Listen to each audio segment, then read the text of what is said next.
Hey, how's it going, everybody? It's Blue or That Dude Blue, and this is the first installment to That Dude Blue review, where I will be basically giving a review to a game that I think deserves a ton of recognition because I've played it and I've absolutely loved it. And I figured that I would share it with you guys and then give a subscriber the chance to play this game. How that's going to work is all you have to do is just leave a comment in the comment section below and feel comfortable with you giving me your address in a YouTube private message, because that's how, of course, I would ship you the game, mail you the game. Preferably US, but hey, I used to do open lobbies, and I can ship things to like Europe or wherever you guys are at.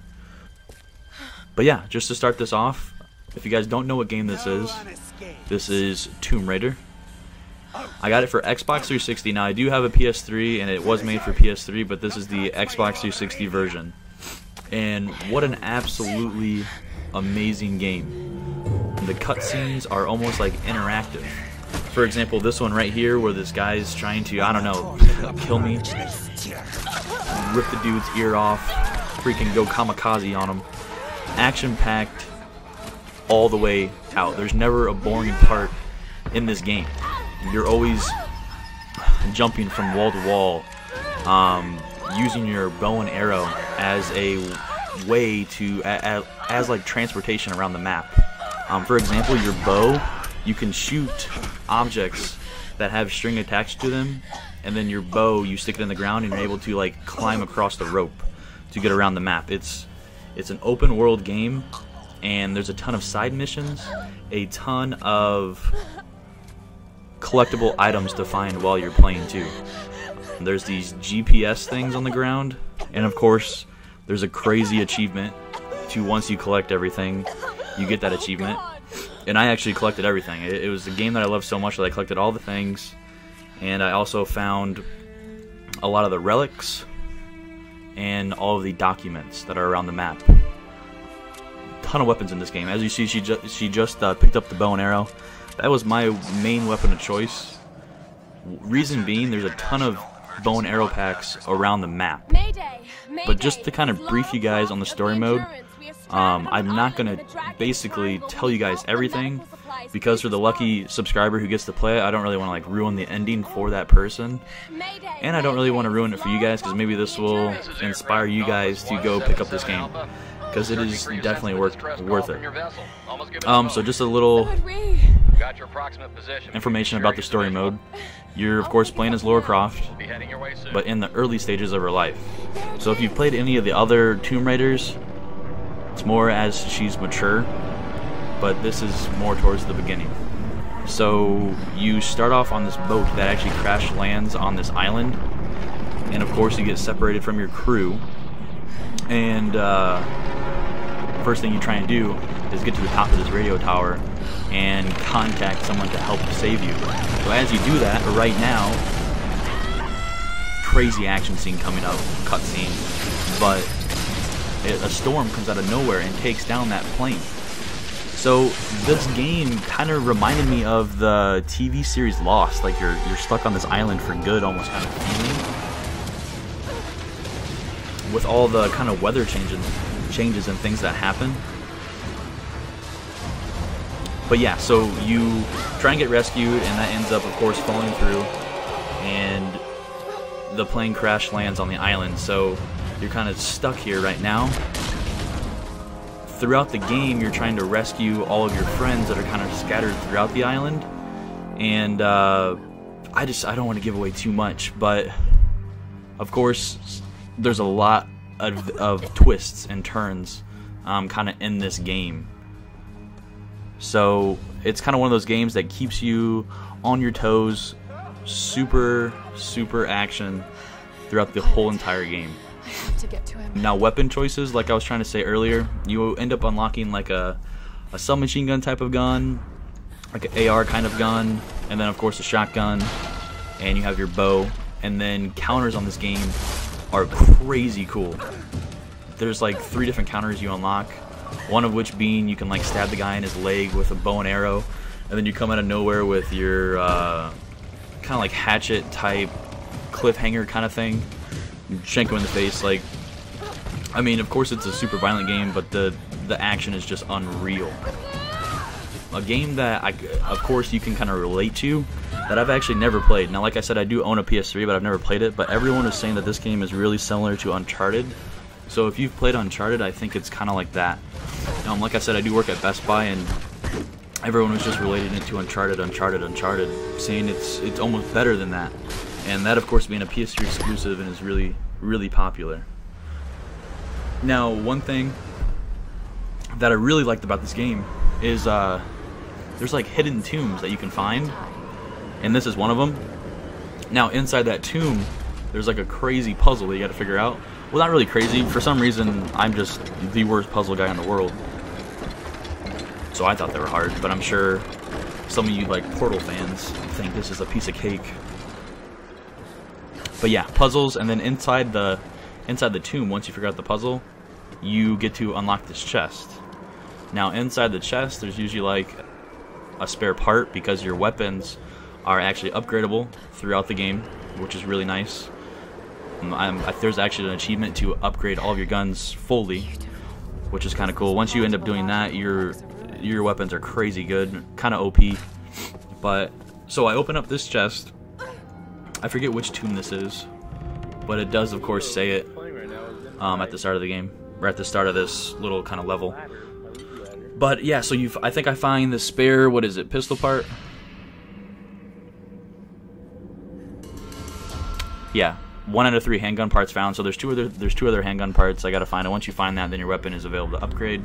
And there's all these kind of campsites around where you can upgrade your weapons. And then at the bottom of the corner, I kind of zoomed in on that. I wanted to show you guys. It also unlocks a map that shows where all the hidden stuff is at. So it's not super like impossible to find all the hidden stuff, but it's definitely doable. All the hidden stuff, meaning those GPS things that I was talking about that are kind of scattered throughout the ground, all the relics, and all the documents. The documents, they just kind of give a little brief history on the island sometimes, on the characters that are also in this game, and things like that. Now, the clips that I kind of chose for this were kind of my favorite parts in the game towards the start of it, because there's so many crazy parts towards the end. But like I said, I didn't want to show those because those are just going to ruin it. You guys are going to know exactly what the twist that kind of happens and everything. But like I said, like cutscenes that are kind of interactive. For you try and unzip your parachute, you keep free falling, and you finally get it out. But the graphics on this game just look amazing. Just look at these graphics as you're like on this parachute, kind of flying through all these trees. Definitely an intense game. Game mechanics and like kind of like the feel of the game, it's kind of best games I've played. As for mechanics and things like that. And then to kind of move on here, what I wanted to show you is kind of one of the turning points in the game where one of your friends that crash landed on the island with you from the boat basically takes his own life to save you.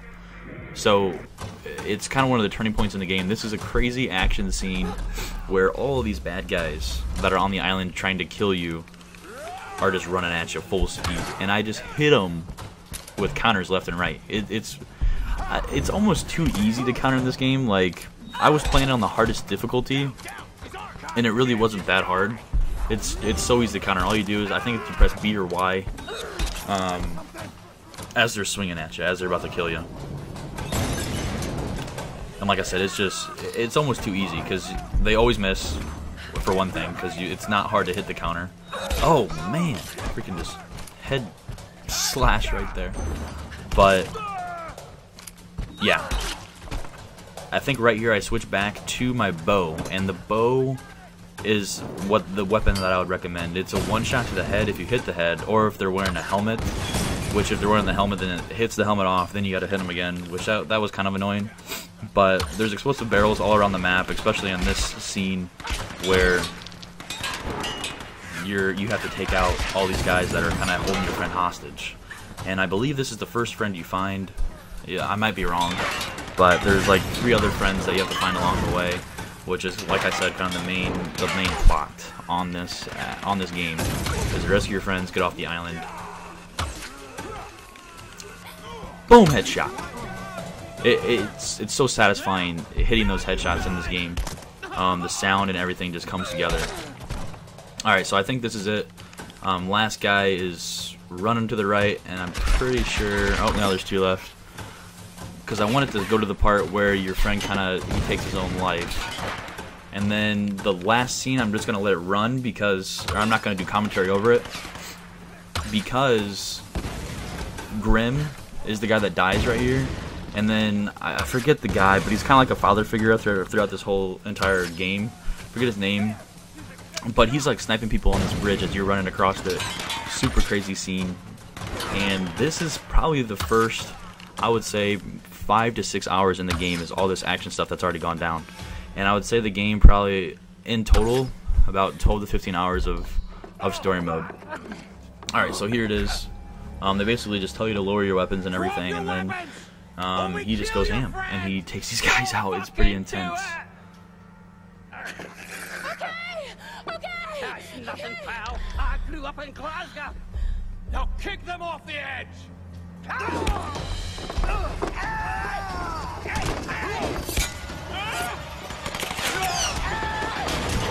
Alright, so like I said, coming up is the part where I'm not going to do commentary over it. Like I said, guys, leave a comment in the description below. And like I said, it can be anything. I love feedback. If you want me to do more of these, I will for sure do it. I'm currently recording BioShock, which I'll probably be giving that game away too, which I don't know. I might not because I'm not a huge fan of it, so I don't know if you guys would like it or not. But who doesn't like a free game? Let's be honest here. But anyway, guys, thanks for watching, and I'll catch you guys in a couple days. Peace out. No, don't be sorry, Lara. Just make it count. We'll raise a glass to the old man when we get out of here. I'm going to try and get closer. Can you cover me again?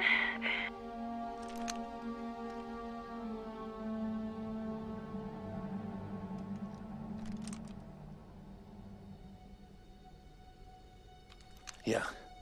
I've got a clear sight with my rifle until the palace wall. Okay, I was afraid you were going to say that. Don't worry. I'll be covering you the whole way.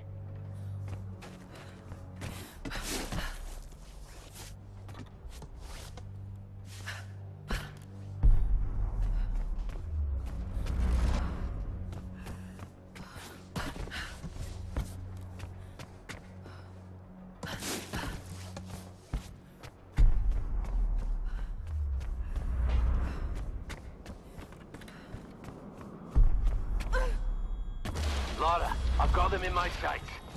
Here goes.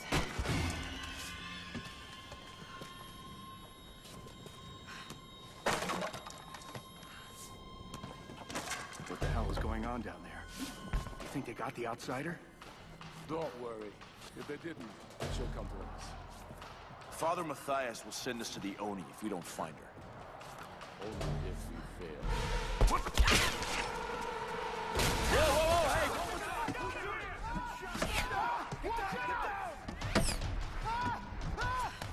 I thought I lost you, girl. Are you okay?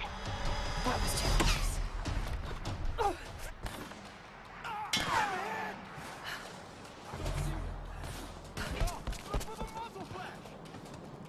He's in the cliff shrine!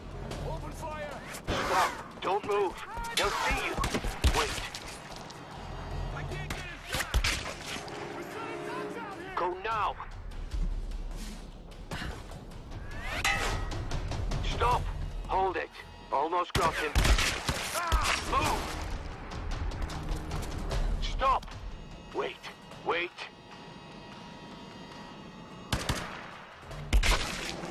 Lara, I think you're clear. Thanks for the cover. I think that makes us even. Lara, look out! Break this girl's neck! Surrender! No!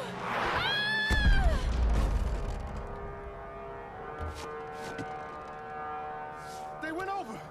Is she dead? I don't know. I can't see. There she is! Lara, there's too many of them! Get out of there!